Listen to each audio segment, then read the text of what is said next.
Ambassador Sarah Chen walked through the massive halls of the council station, her footsteps echoing off the curved walls. She had made this journey hundreds of times over the past 10 years, but today felt different. Today would be the last time she made this walk as humanity's representative. The council chamber stretched out before her like a giant bowl, with 47 seats arranged in perfect circles. Each seat represented a different alien species, each with their own languages, customs, and interests. At the very bottom sat the humans, with just one small chair among all the others. Sarah looked around the room and saw the usual faces. The tall, thin Velkans with their silver skin sat in the highest tier, counting their profits from mining operations. The bulky Drakmar delegates whispered among themselves, probably planning their next territorial expansion. The insect-like Thessarians clicked their mandibles as they discussed trade routes. All of these species had one thing in common.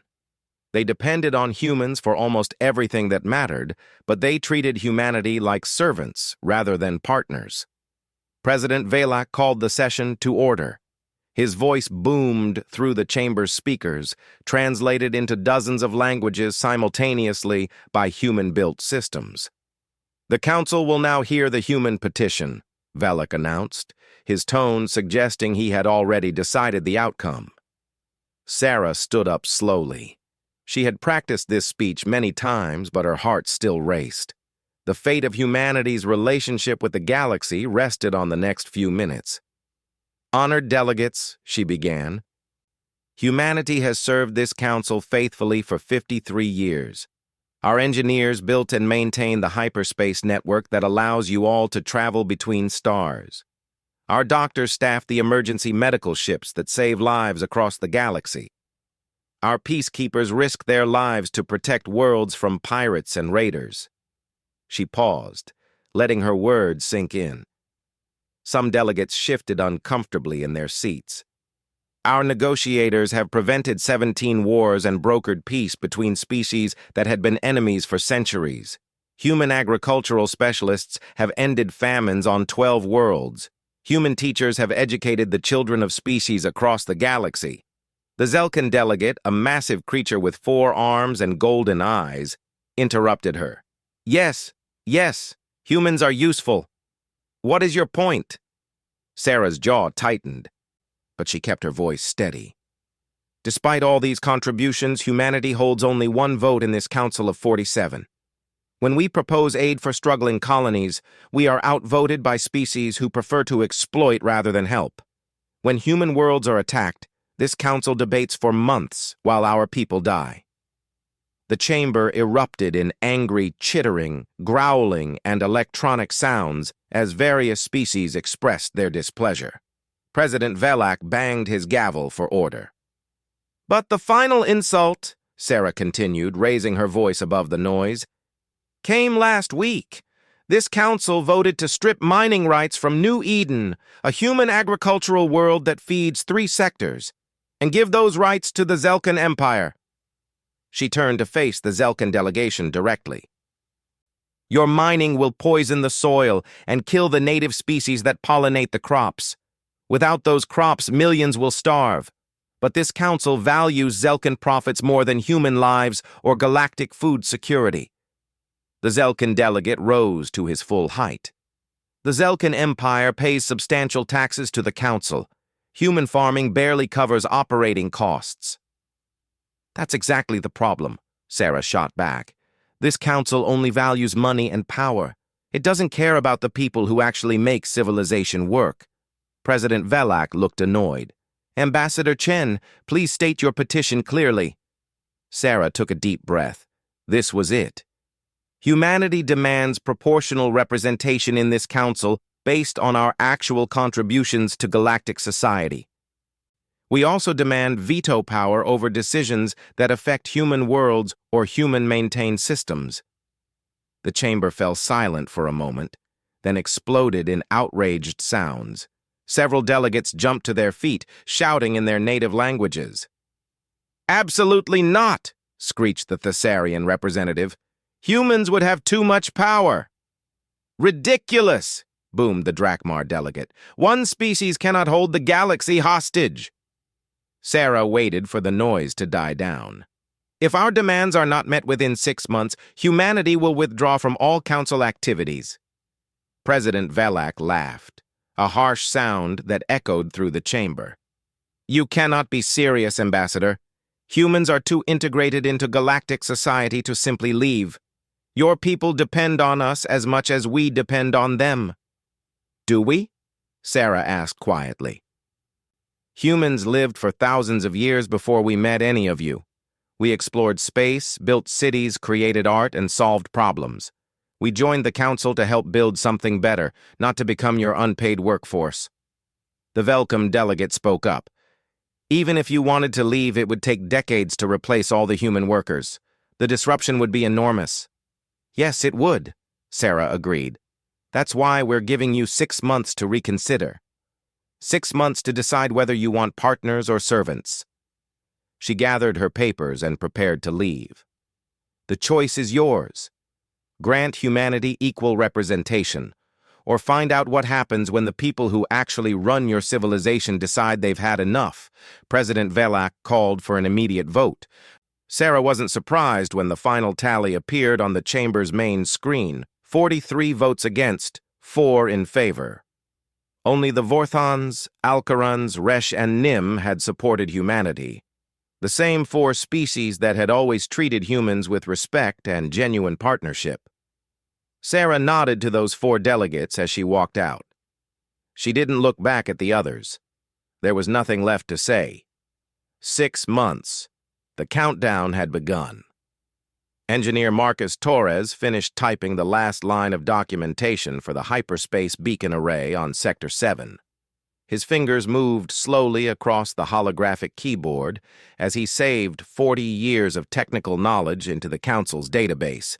Every circuit, every calibration procedure, every emergency protocol that kept ships from getting lost in the void between stars. He looked around the engineering bay one last time. The Zelkan technicians who were supposed to replace him stood nearby, watching nervously. They had studied human engineering for years, but theory was different from practice. The hyperspace network was incredibly complex, with millions of interdependent systems spread across the galaxy. "Are you sure this documentation covers everything?" asked Zonka, the lead Zelkan engineer. His 4 arms gestured anxiously at the massive control panels. Marcus nodded. "Everything's in there. Maintenance schedules, troubleshooting guides, emergency procedures. Follow it exactly and you should be fine." Should be. Marcus didn't voice his doubts, but he knew the truth. The documentation was complete, but it couldn't capture 50 years of human intuition and experience. It couldn't explain the tiny vibrations that warned of impending cascade failures, or the subtle changes in energy readings that meant a beacon was about to burn out. Humans had built this network.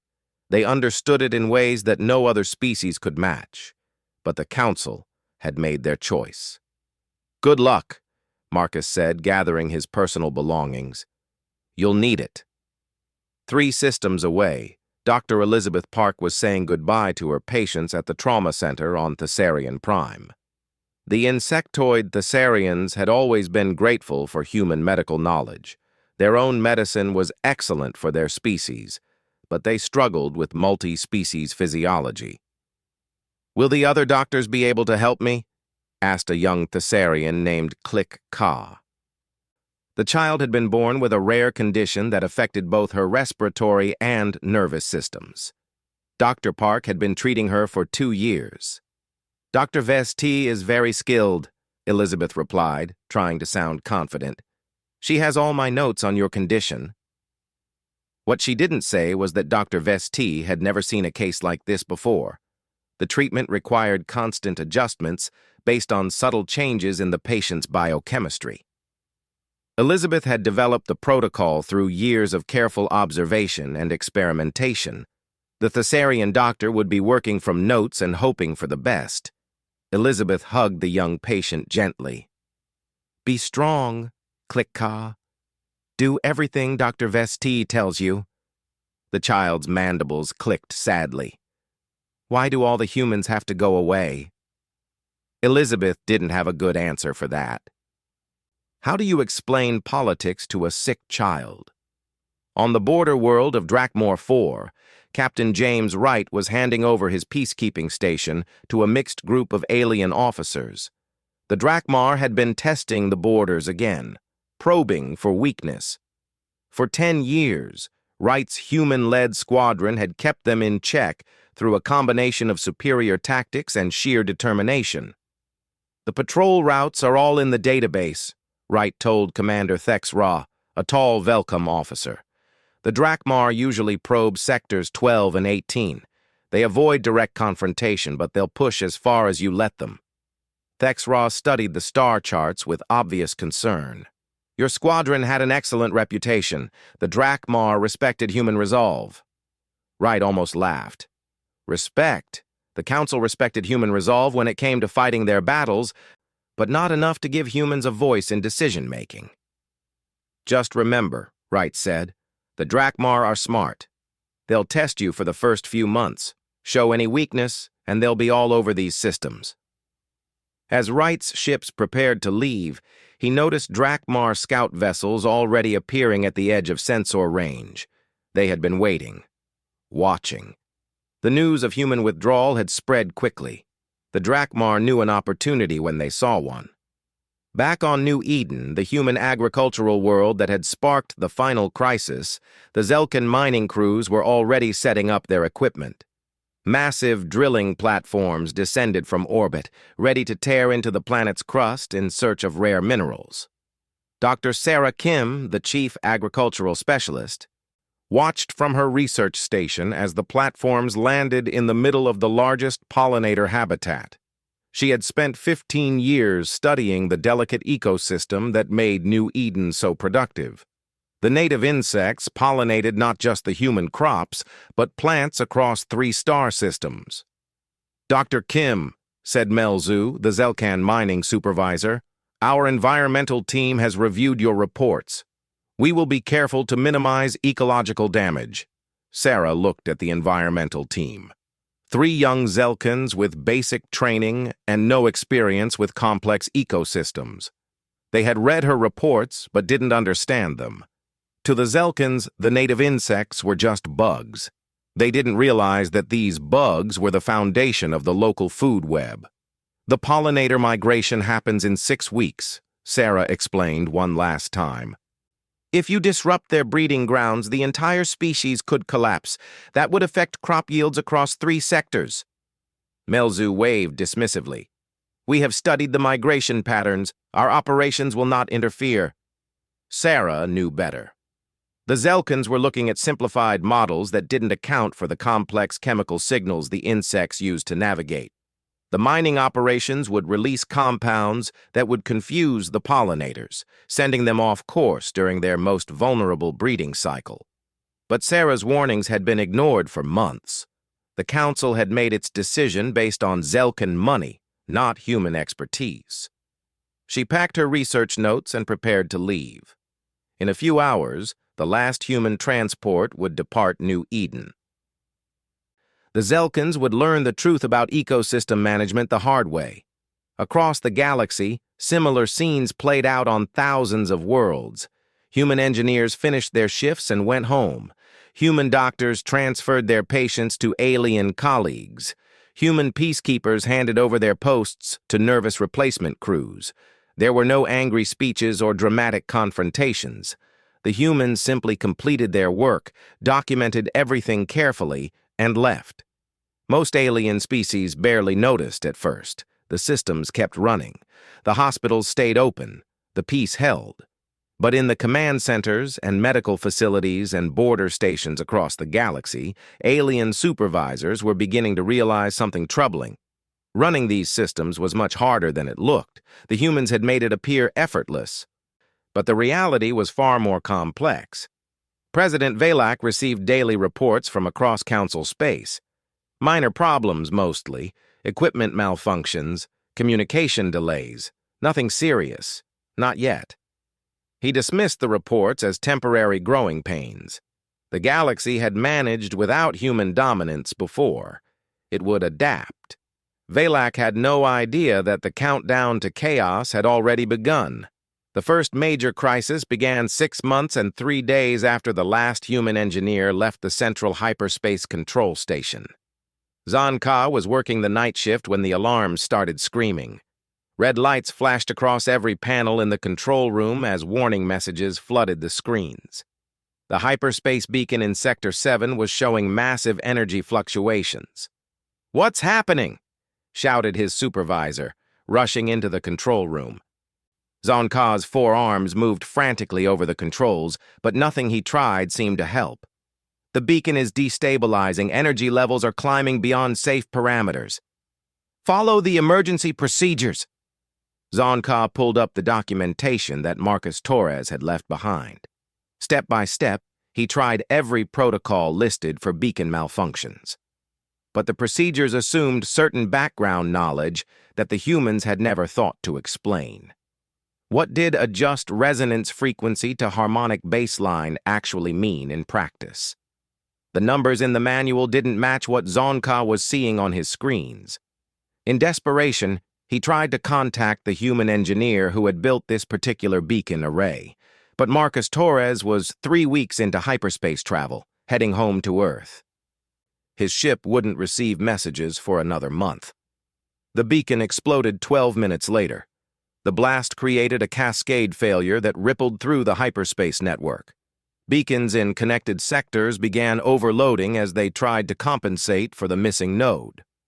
One by one, they started shutting down automatically to prevent further damage.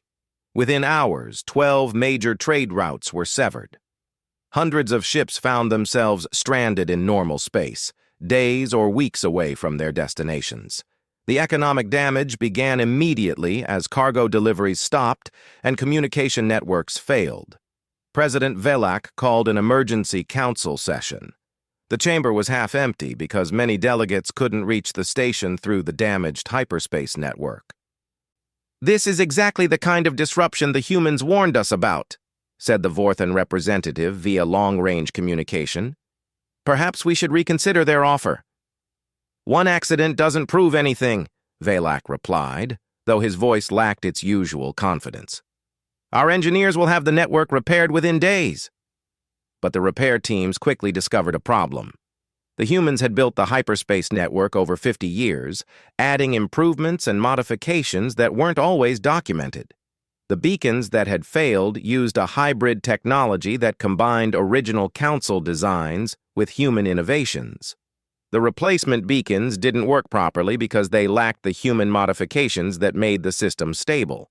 3 weeks later, the network was still down. The economic crisis deepened as trade routes remained severed.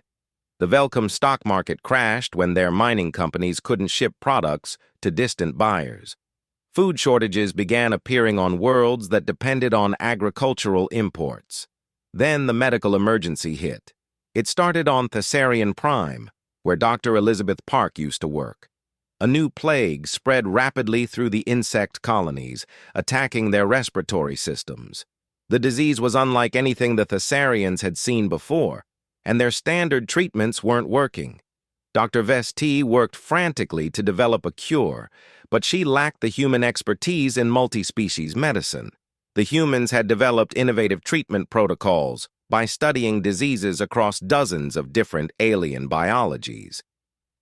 They understood how pathogens jumped between species and how to modify treatments for different physiologies. Without that knowledge, Dr. Vesti could only treat the symptoms. The plague continued to spread.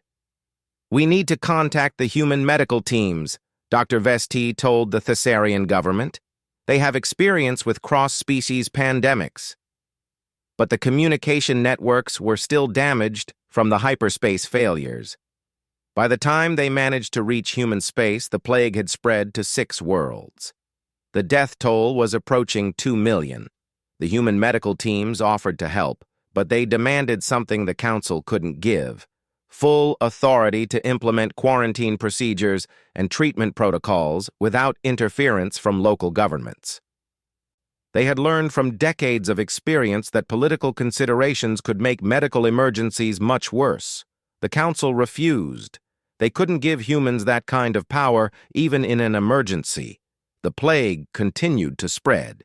Meanwhile, the border regions were descending into chaos. Without human peacekeepers, the delicate balance of power was collapsing. The Drakmar Confederacy launched their first major expansion in 20 years, seizing 3 systems that had been protected by human-led patrols. The replacement peacekeeping forces tried to respond, but they lacked human tactical knowledge and coordination skills. The Drakmar had spent decades studying human military doctrine. They knew how to fight humans. Fighting the poorly coordinated alien forces was much easier. Commander Thex Ra sent desperate requests for reinforcements, but half his fleet was stranded by the hyperspace network failures. The few ships he had were no match for the Drakmar war fleet.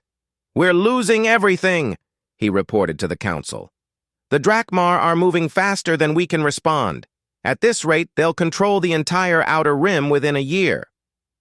On New Eden, the agricultural crisis was reaching its peak. The Zelkin mining operations had proceeded exactly as Dr. Sarah Kim had predicted they would. The massive drilling platforms had disrupted the native pollinator species just as they began their critical breeding migration. Confused by the chemical signals from the mining equipment, millions of insects had flown off course.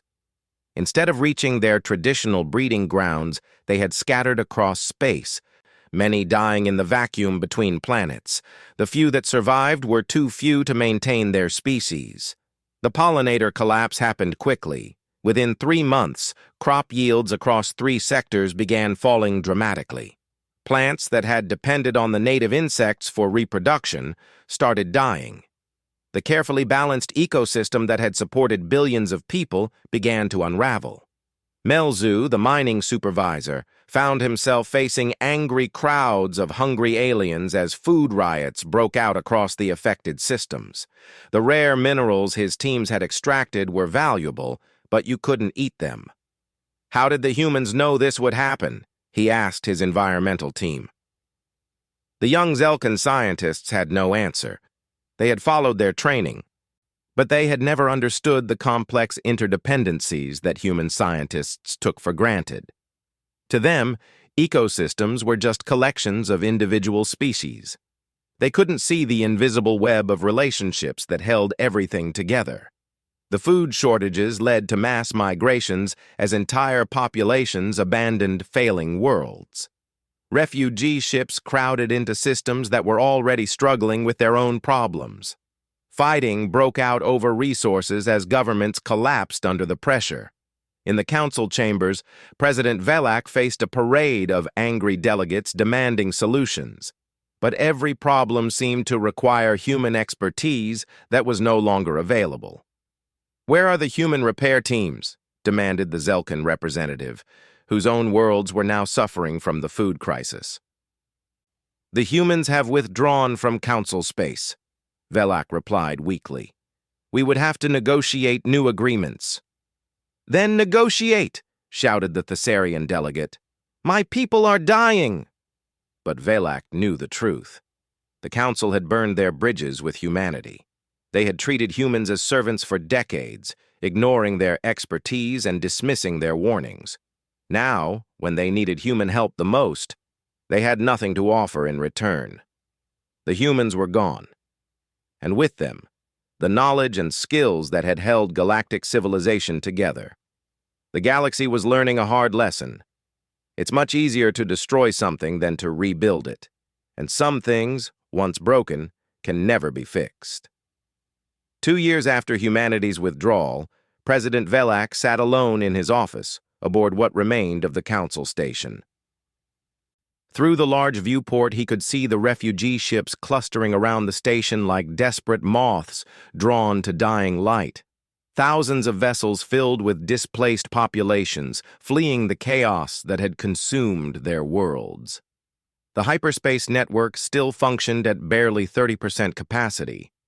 The alien engineers had managed to repair some of the damaged beacons, but their replacements were crude copies that failed regularly. What had once been a smooth, reliable transportation system was now a dangerous gamble. Ships regularly disappeared in hyperspace, lost forever when poorly calibrated beacons sent them off course. Velak's communication panel beeped softly. Another emergency transmission from somewhere in council space.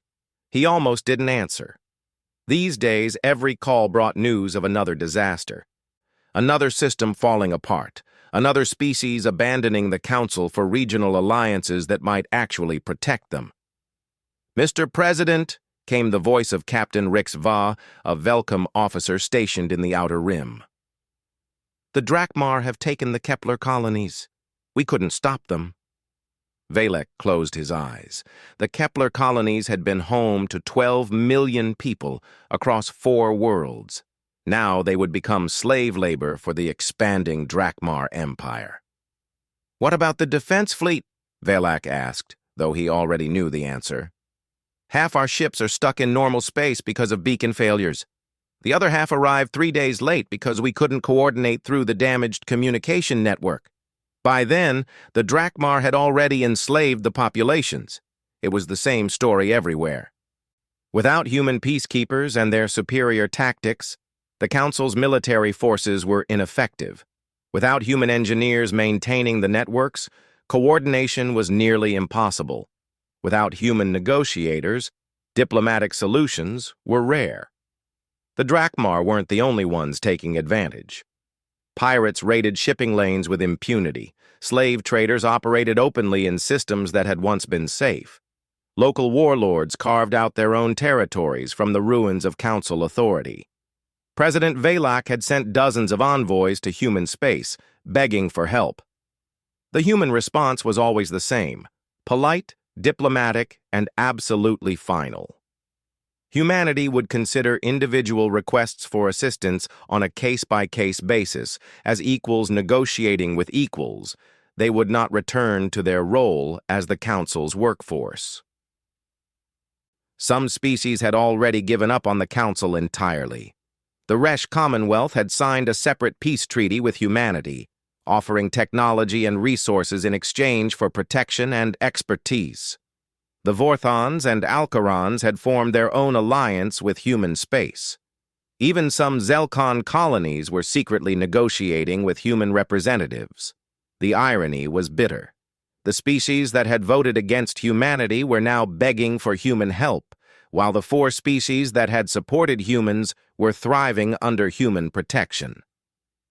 On Thessarian Prime, the plague had finally been contained, but only after killing 43 million people. Dr. Vesti had eventually swallowed her pride and traveled to human space, hat in hand, to ask for help. The human medical teams had developed a cure within days, but by then it was too late for millions of victims. "We could have stopped this in the first week," Dr. Elizabeth Park had told her. "But your government refused to follow our quarantine protocols. Politics and medicine don't mix well." The lesson had cost 43 million lives. On New Eden, the ecological collapse was complete. The mining operations had extracted valuable minerals worth trillions of credits, but the planet could no longer support life. The failed ecosystem had created a dead world where nothing grew and nothing lived. Melzu had been forced to evacuate his mining teams when the last food production facilities failed. The planet that had once fed 3 sectors was now a barren wasteland. The Zelkan Empire's economy had crashed when other agricultural worlds couldn't make up for the lost production. "How could we have been so wrong?" Melzu asked his environmental team as they abandoned the planet. But the young Zelkan scientists still didn't understand. They had followed their training perfectly. They had read all the human reports and taken every precaution their textbooks recommended. The problem was that their textbooks were written by species that had never learned to see ecosystems as living, breathing networks. The humans had understood something that other species couldn't grasp. Everything was connected to everything else. Pull out one thread, and the whole fabric could unravel. Across the galaxy, similar disasters played out on smaller scales. Medical facilities struggled without human expertise. Engineering projects failed without human innovation. Negotiations collapsed without human diplomatic skills. The species that had once mocked human abilities were learning to appreciate what they had lost. Humans hadn't been just workers or soldiers or doctors. They had been the glue that held galactic civilization together. In human space, the story was very different. Ambassador Sarah Chen sat in her new office on Proxima Station, the capital of the Human Colonial Alliance. Through her window, she could see ships from dozens of species docking peacefully at the massive orbital facility. But these weren't refugees or supplicants. They were partners and allies, species that had chosen to work with humans rather than exploit them. The Vorthon trade vessels carried exotic technologies that humans helped them develop. Alcaran science ships shared their research data freely, knowing that human universities would expand on their work and share the results. Resh military escorts protected the shipping lanes using tactics developed jointly with human strategists. It was everything the Council could have been if pride and greed hadn't gotten in the way. "The latest reports from Council Space," said Chen's aide, handing her a data pad. She read through the updates with a mixture of sadness and satisfaction. Sadness for the billions of innocent people suffering from their leaders' mistakes. Satisfaction that humanity's value was finally being recognized. "Have we heard anything new from President Velak?" Chen asked. Another request for emergency aid. The same terms as always. Humanity provides expertise and resources. The Council provides nothing in return except promises to consider future cooperation. Chen shook her head. Even now, after 2 years of disasters, the Council still didn't understand. They wanted human help without human equality. They wanted the benefits of partnership without acknowledging humans as partners. "Send the standard response," Chen said. "Individual aid requests will be considered on their merits. We're happy to help species that are willing to negotiate as equals." Through the viewport, she watched a Zelkan merchant ship requesting permission to dock. Not an official council vessel, but a private trader looking to join the growing network of species that had abandoned the council for more practical arrangements. The captain would be checked for war crimes and slave trading, then offered the same deal as everyone else: fair trade, mutual respect, and genuine partnership. No species was turned away if they were willing to follow the rules. It was remarkable how quickly things worked when everyone was treated as an equal. The irony wasn't lost on Chen.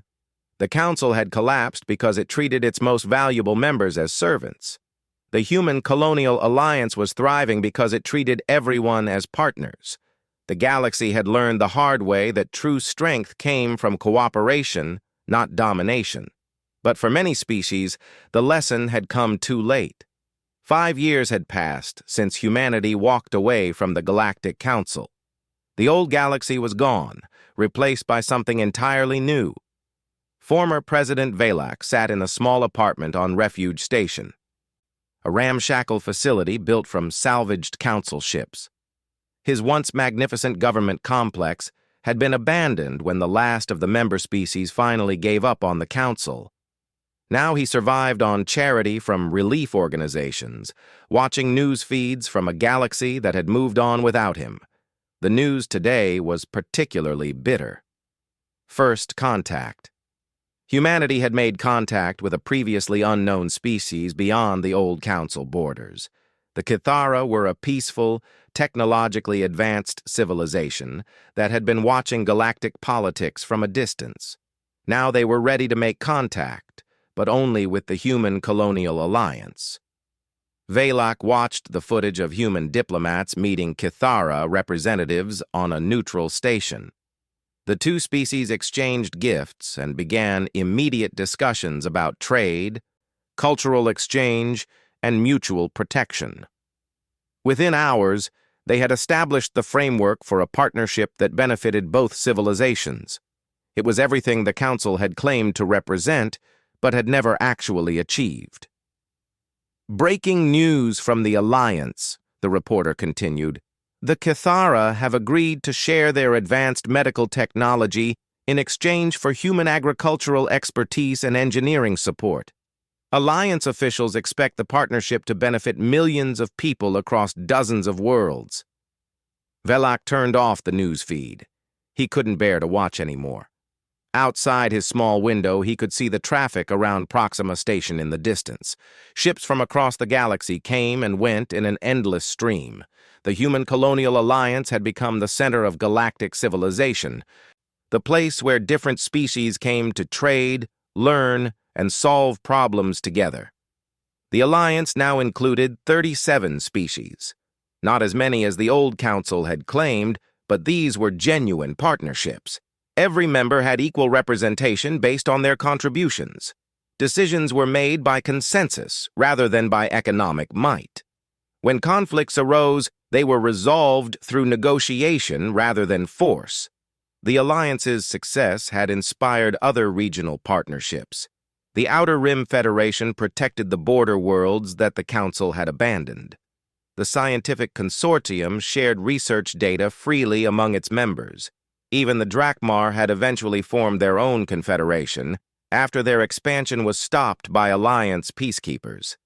The galaxy was more peaceful now than it had been in centuries. Wars still happened, but they were smaller and shorter. The Alliance Mediation Service had prevented dozens of conflicts from escalating. When species needed help, they could find it without surrendering their independence. Dr. Sarah Kim stood in the observation deck of the research vessel Human Vision, watching as her team prepared to restore New Eden's ecosystem. It had taken 5 years, but the Alliance had finally developed the technology to reverse the ecological collapse. "Are you sure this will work?" asked Dr. Melzu. The former mining supervisor had spent the last 3 years studying human ecological science, trying to understand the mistakes he had made. Sarah smiled. "Nothing is certain when you're rebuilding a planet's entire ecosystem. But we've learned a lot from similar projects. The key is patience and careful observation. The restoration would take decades. They would start by reintroducing simple organisms and gradually build up the complex relationships that made the ecosystem stable. It was delicate work that required understanding the invisible connections between every living thing." "Why are you helping us?" Melzu asked. "We destroyed everything you built here." Sarah considered the question. "Because that's what partners do. We help each other learn from mistakes." It was a very human answer. The Alliance had been built on the idea that cooperation was stronger than competition, that teaching was better than hoarding knowledge. The restoration project was being funded by the Zelkon Free Territories, the democratic government that had replaced the old empire. They were contributing resources not because they had to, but because they wanted to.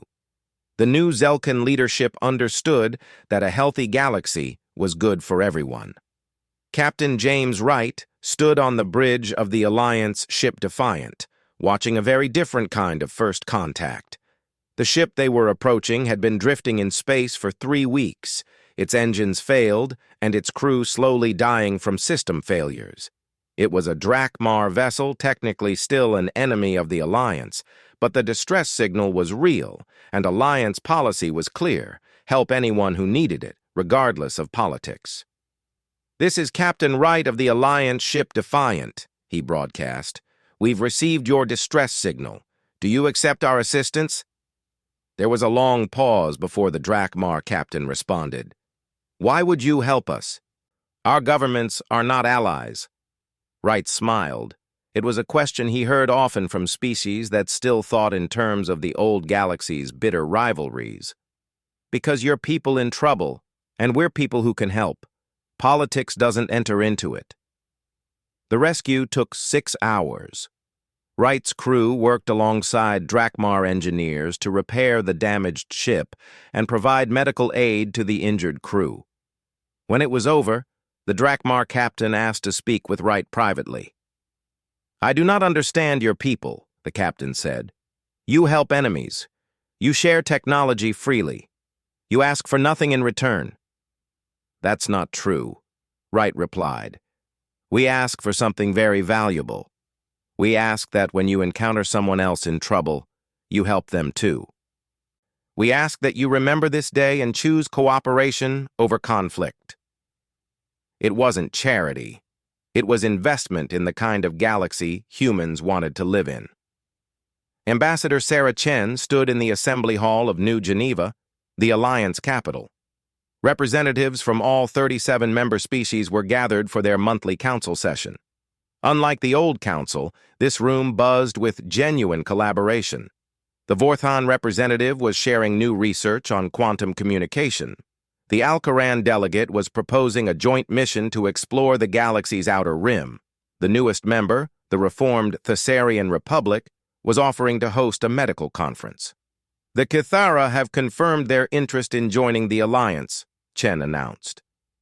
They're requesting a formal presentation to the full assembly next month.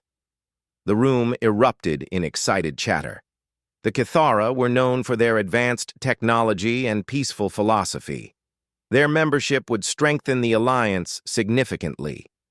But Chen knew the real strength of the alliance wasn't in any single species or technology. It was in the simple idea that different people could work together as equals. It was the lesson humanity had learned thousands of years ago and finally taught to the galaxy. Before we proceed with new business, Chen continued, I want to share a message we received from the Kepler colonies. A hush fell over the room. Everyone knew about Kepler, the worlds that had been enslaved by the Drakmar during the chaos after humanity's withdrawal. 3 years ago, an Alliance task force had liberated the colonies in the first major military action in Alliance history. The colonies have voted to apply for Alliance membership, Chen announced. They want to be part of building the kind of galaxy where what happened to them can never happen again. The applause was thunderous and lasted for several minutes. It wasn't just celebration of new membership, it was recognition of how far they had all come. 5 years ago, the galaxy had been ruled by fear, greed, and exploitation. Species fought over resources and territory while the powerful preyed on the weak. The old council had maintained order through force and economic control. Now the galaxy was learning a different way. Species shared resources because cooperation was more efficient than competition. Conflicts were resolved through negotiation because war was wasteful and destructive. The strong protected the weak because everyone benefited from a stable, peaceful galaxy. It wasn't perfect.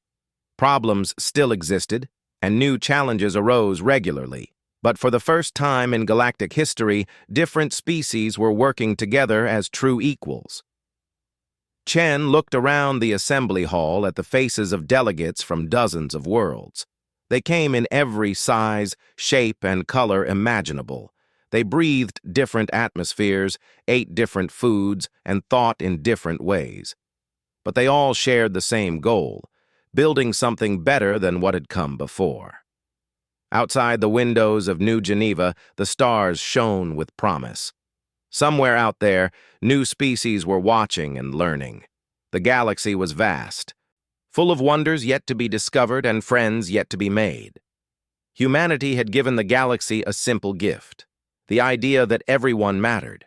And in return, the galaxy had given humanity something even more valuable, a future worth believing in.